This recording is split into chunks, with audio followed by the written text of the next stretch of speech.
Hey guys, how's it going today? In these next few slides, you're going to learn all you want to know and more about ancient Greece. In its prime, the Greek Empire stretched from Asia Minor, commonly known as the Middle East, to Egypt and Rome. The primary religion of the Greek people is called Hellenism. It was a polytheistic religion, meaning they worshipped more than one god. There were 12 major gods believed to control how the world works, along with many lesser gods which also played a role. Zeus, Lord of the Skies, is the leader of the king of all Hellenistic gods.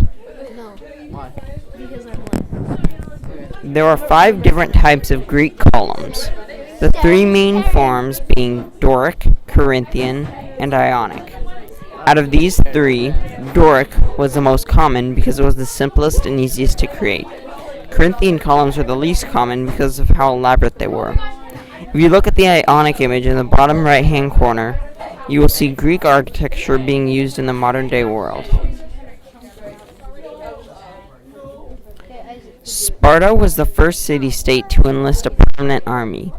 Up to this point, Greece's city-states simply drafted farmers and slaves to take up arms when needed.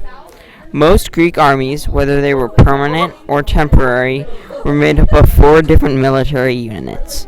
These units were hoplites, heavily armored spearmen usually placed on the front lines. These soldiers made up the majority of Greece's armies. Cavalry, archers, and slingers.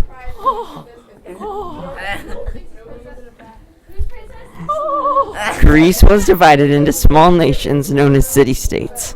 These city-states had one of the 3 forms of government, either a monarchy, oligarchy, where a small group of people is in charge, or democracy. On screen you can see examples of city-states that used each form of government.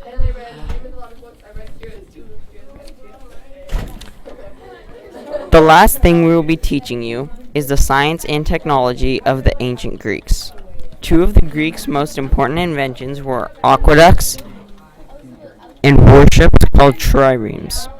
Aqueducts are sets of pipes that transfer fresh water from one place to another without human help. Triremes were the most terrifying ships in the Greek navy. Built to look like a fish, the trireme could travel extremely long distances in very brief periods of time. 3 of the greatest minds in Greek history are Plato, Aristotle, and Alexander the Great, all of whom were very well-known philosophers. Eureka! What about Archimedes? Thanks for watching! Archimedes was a really